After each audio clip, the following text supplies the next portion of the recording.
Hello everyone, especially to our instructor, Attorney Philip is Galagar, and to my fellow reporters, good afternoon. This video will discuss about Republic Act 9165 known as Comprehensive Dangerous Drugs Act of 2002 amending Republic Act 6425. Republic Act 9165 signed on June 7, 2002, published on June 19, 2002, and it was took effect on July 4, 2002. The new law provides for several new salient features, among which are follows. Number 1, it increases the range of the penalties. Number 2, it lowers the number of grams from 200 to 10 in order to make the offense of possession non-bailable with exemption. Number 3, it denies the applicability of the rules on plea bargaining. Number 4, it makes the probation law inapplicable. A convicted drug pusher or trafficker, regardless of the penalty imposed, cannot be allowed to avail of the probation law.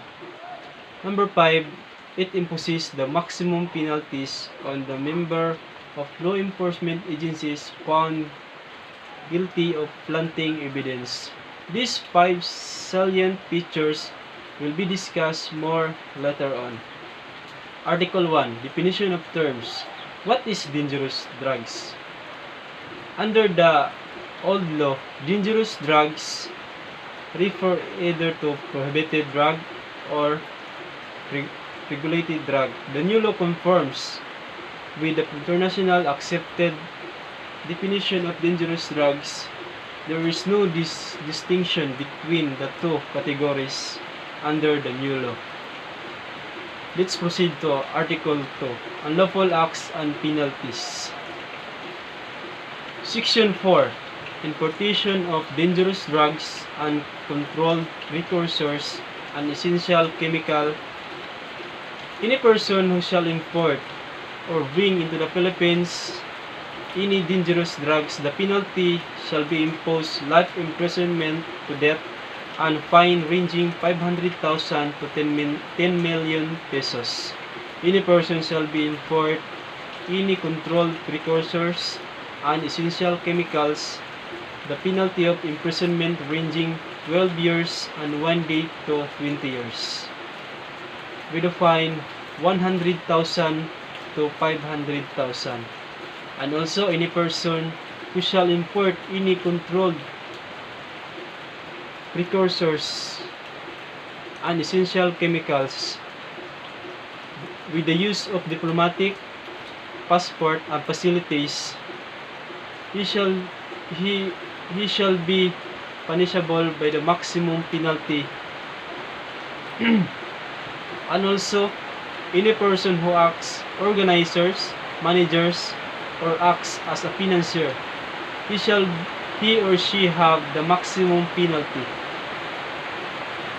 Any person who acts protector, cuddler, the penalty shall be imposed 12 years and 1 day to 20 years, with a fine 100,000 to 500,000.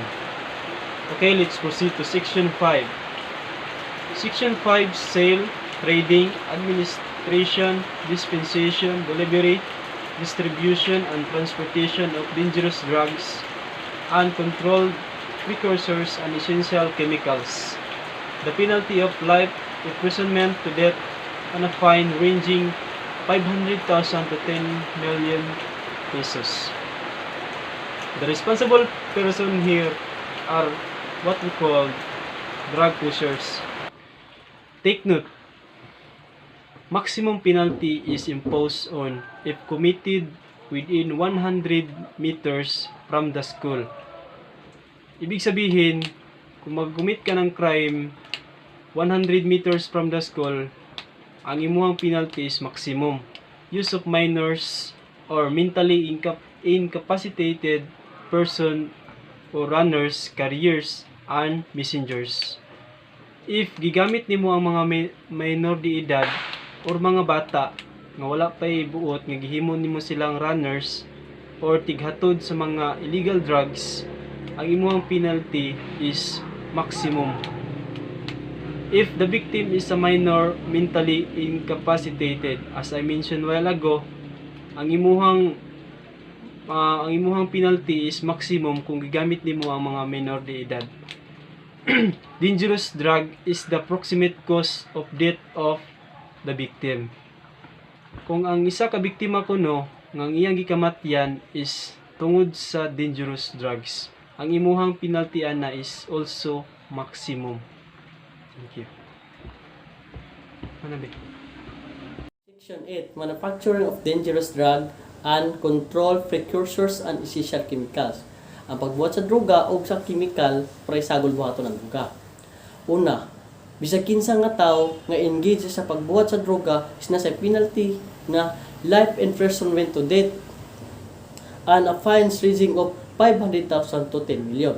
Kaduha, any person nga na-engage sa control of precursors and essential chemicals is naa siya penalty nga 12 years and 1 day to 20 years and a fines of 100,000 to 500,000. Dini sa gingon sa presence sa pagkontrol sa precursors and essential chemicals, ang laboratory equipment sa iyang clandestine laboratory is gitawag nga prima facie proof. Prima facie means mao ni siya ang tawag sa mga ebidensya nga makapamatuod nga gibuhat na ang isa ka illegal. Tapos ningon pag diri, pwede siya ma-aggravating sa pamagitan sa kung ang imong mga empleyado na ay mga minor de edad. Kaduha, kung ang imuhang manufactured kay 100 meters from residential, business, church or eskwelahan. Katulo, kung ang imuhang clandestine laboratory is na mga trap. Ikaupat, kung ikaw isa ka businessman tapos na kay gi-conceal nga clandestine laboratory. Kaupat, kung ang imong mga empleyado is na ay petitioner, chemical engineer, public official, and foreigner. Ang petitioner means muna siya mga licensed medicine, like doctor. O giingon sa dire nga kung ikaw isa ka financier o nagmanage ni ining illegal activities, naa kay penalty nga maximum period. O kung ikaw pod isa ka financier ni ini pong illegal activities, is na kay penalty nga 12 years and 1 day to 20 years and a fines of 100,000 to 500,000. Section 11, Possession of Dangerous Drug. Before sa tanan, ako sa explain ang list of grams na ang Republic 6245 giamin sa Republic Act 9165. Una, ang 40 grams or more of opium, morphine, heroin, or cocaine, nagiubos na lang nila sa 10 grams or more. Ang 200 grams or more of shabu, nagibaba na nila of 50 grams or more. Ang 50 grams or more of marijuana resin o marijuana oil, nagibaba na nila of 10 grams or more. Then, ang 750 grams or more of marijuana, nagiubos na nila o 500 grams or more. Then, 10 grams and more of other dangerous drug without therapeutic value. Then, regardless sa drug, mga grams na akong gisgot nga, kung makuhaan ka sa isa nila dito, basta maong kadaghana sa grams, is ang penalty nimo is life imprisonment to death and a fines ranging of 500,000 to 10 million. Otherwise, kung gamay lang ang nakuha sa imo, kung nakuhaan ka og 10 grams or more but less than 50 grams of shabu, ang penalty nimo is life imprisonment and a fines of 400,000 to 500,000. Kaduha, kung makuhaan ka og 5 grams or more but less than 10 grams of opium, morphine, heroin, cocaine, basta paabot sa marijuana is 300 grams or more but less than 500 grams. Ikatulo, kung ubos pa gid sa 5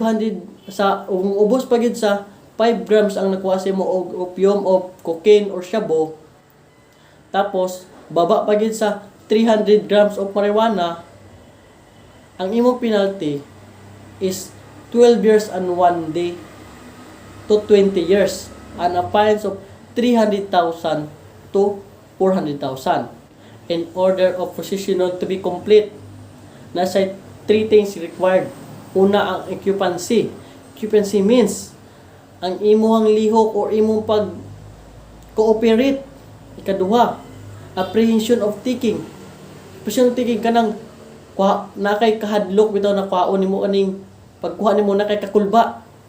Ug ikatulo, taking with intent to possess, kanang nagi kay kagusto, nagi kay intensyon nga mapasa imuha. Section 12. Possession, equipment, instrument, apparatus, and other paraphernalia for dangerous drug. Any person nga makitaan o makawaan sa drug paraphernalia o uban pang dimension in this act that may fit sa paggamit sa illegal drugs shall be punished of imprisonment ranging from 6 months and 1 day to 4 years. O ang iyang fine is mokabat sa 10,000 pesos to 50,000 pesos. And Section 15, Use of dangerous drug. Any person nga madakpan na nagamit sa illegal drugs who found to be positive pagkahuman i-test, the penalty should be 6 months rehabilitation sa first offense. But if dibalik siya gamit sa illegal drug after rehab, the penalty for the second offense is magdako from 6 years and 1 day to 12 years. O iyang fine will cost 50,000 pesos to 200,000 pesos. The topic that I will discuss is in Section 21 and Section 23. Section 21, the custody and disposition of confiscated, seized, and surrendered dangerous drugs, plant sources of dangerous drugs, controlled precursors, and essential chemicals, instrument, paraphernalia. So in Section 21, it is all about the process of the confiscated illegal drugs, mga proseso. The first process of the custody and disposition of confiscated dangerous drugs is after the seizure and confiscate of the dangerous drugs or illegal drugs. You have to conduct physical inventory. At the same time, you need to take a photograph for your documentations. Magkuha po kag picture for your records or evidence sa mga na-confiscate na mga illegal drugs. For the next process is within 24 hours, dapat nakapasa na ka sa PDEA sa katong nakandak nimo ng mga item or sa sheet of illegal drugs. So dapat within 24 hours nakasubmit na gid ka sa PDEA because they need to examine it in PDEA Forensic Laboratory for a qualitative and quantitative examinations. So ang qualitative is iyang quality kung unsa siya kakusog or unsa siya klase nga drugs, either cocaine or shabu. And then quantitative is iyang kadaghanon, kung pila ka kilo or grams. And then after the examination result, it shall be issued by the custody within 24 hours after the receipt. Next is after maghatag og certification ang forensic laboratory about sa examination atong qualitative and quantitative, within 72 hours maghatag na dayon ang korte og ocular inspection. So ocular inspection means ilang tan-awon ang mga na-confiscate na mga item or illegal drugs or instrument paraphernalia. Kumbaga ilang i-double check sa korte. And then after ana, within 24 hours, mag-proceed na dayon sa pagsunog or distract sa mga na-confiscate na mga droga or illegal drugs. Pero dapat with the presence of the accused.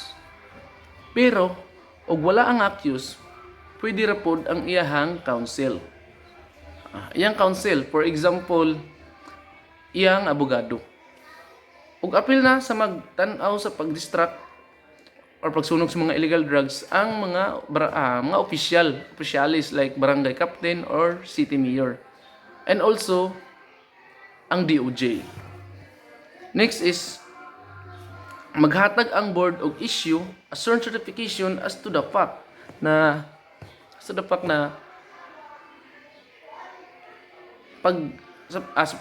pagsunog or sa pagpamatuod sa pagdistract or pagsunog sa mga items or illegal drugs together with the representative sample.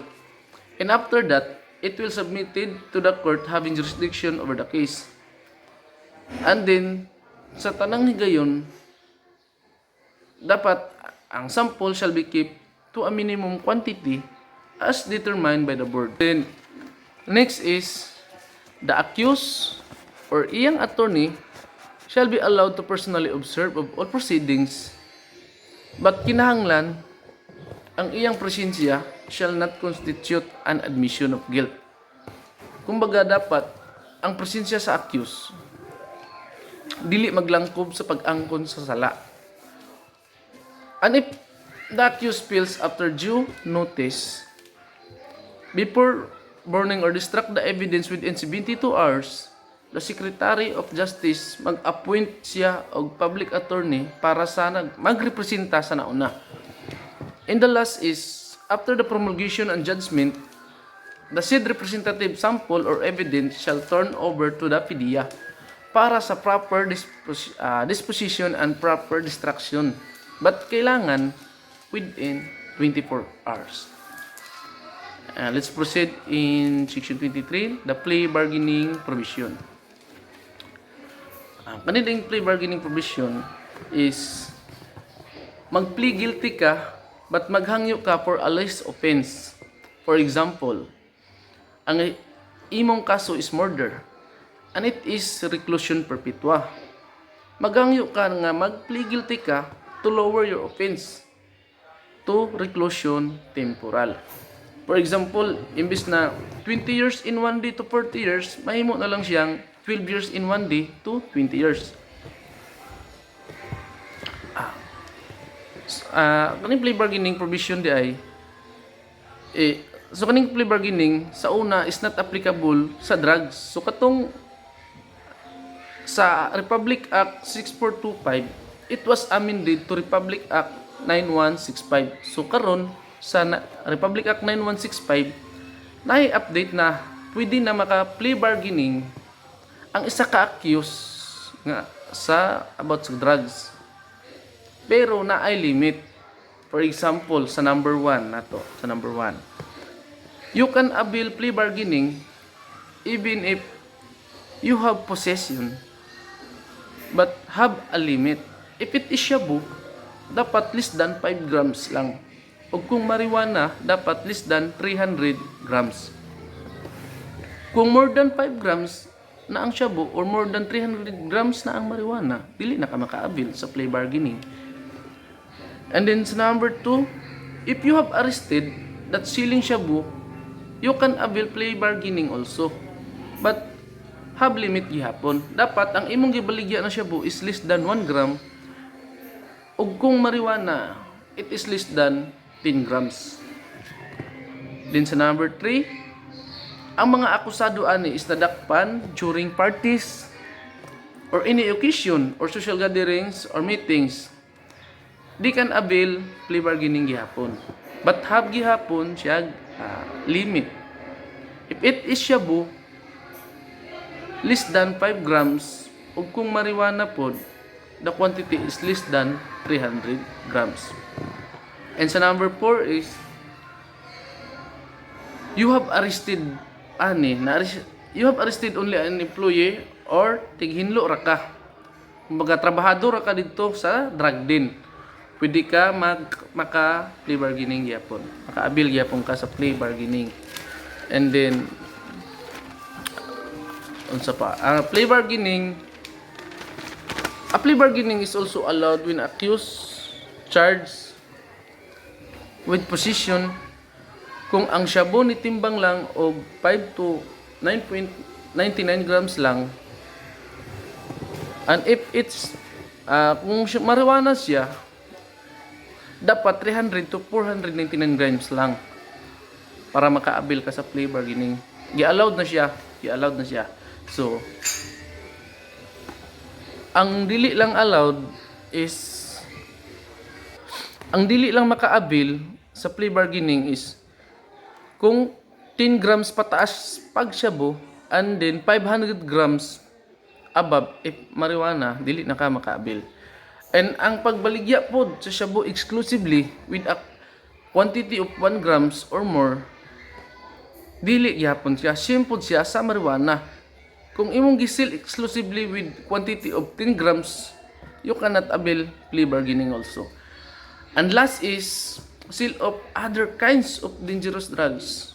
You cannot avail yapon of plea bargaining. I'm gonna discuss the Section 24. Section 24, non-applicability of the prohibition law for drug trafficking and pusher. So, kining sections ning non-applicability is di na siya angay tagan sa prohibition law. Example, si Inday Berna na convicted siya sa drug trafficking and pusher under this act of RA 9165. Regardless na gi-impose the penalty sa iya sa court. So, the penalty is the life imprisonment to death. Kung once na gani ma-convicted si Berna sa drug trafficking and pusher, is dili na siya maka-avail sa privilege granted gikan sa prohibition law, or di na siya maangay og tagaan sa prohibition law or sa presidential decree of by 968 na gi-amended once na ma-convicted si Berna sa drug trafficking and pusher because of RA 9165 na ngano dili siya makakuha ay tagaan sa prohibition law. So, muna ang Section 24. Sa Section 25 is a qualified aggravating circumstance, commissions of crime by an offender under the influence of dangerous drug.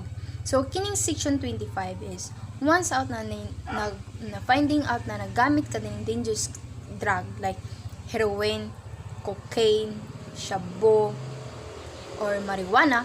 Di ba ang marijuana is pwede na to na magamit sa medication.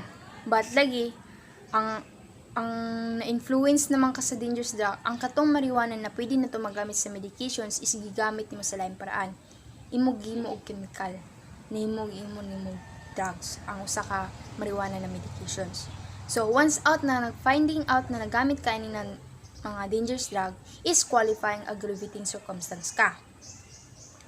Ang mag-provide ng penalty is ang revised penal code. Sila ang magpapatupad sa or mag-provide sa mga penalty sa katong mga qualifying aggravating circumstance. So, muna ang Section 25. Sa Section 33 is immunity from prosecutions and punishments. So, ang kining Section 33 is isa ka prosecutor is maghatag siya og secure or protection ang katong kinsa mag-volunteer sa magtestigo. So, example lang is kung kinsa man to maghatag og informations about sa mga drug syndicates, if maghatag gani siya og informations is dapat is naka-violate siya datong Section 7, 11, 12, 14, 15, ug 19. If maghatag siya og informations about sa iyang kauban mangkahaw or sa iyang mga organizations og willing siya mo testigo, then exempted siya sa prosecutions or sa punishment. Og tagaan pa na siya og secure or protection gikan sa prosecutions kay nganuman kay basing pag volunteer niya og testigo, maghatag siya og mga information about sa mga drug syndicate. Nabalan sa mga drug syndicate na nag-volunteer og maghatag og testigo og information. Is nay magbanta sa iyang kinabuhi or nay gusto mo patay sa iya kay mao lagi nag-volunteer siya magtestigo against sa itong mga drug syndicate. So, to ang prosecution is maghatag og secure og protection. So, nay condition sa Section 33. Condition dani nila is kung ang mga testimony o ang mga information is kinahanglan na it's necessary to the conviction na gi-describe itong sa section, dito sa mga section. And also dapat ang usa ka informant or a witness wala pa na priso or na convicted sa itong mga crime na ni Agi, like moral turpitude. Example na is rape, robbery, and forgery. So muna ang condition sa 33 section 33. Sa section 68, privilege of suspended sentence to be availed of only once by the first time minor offender. Kaning section 60 is maka-privilege ka o masuspended ang usa ka sentence nimo is ang imong edad 18 pa ubos or over 15 years old. Pero kung 18 patas na, dili na ka maka-privilege or di na ka ma-granted og privileges or masuspended ang usa ka sentence nimo. Ang katura pwede ang 18 pa ubos. Pero only once la ang pwede sad ang maka-avail. Example is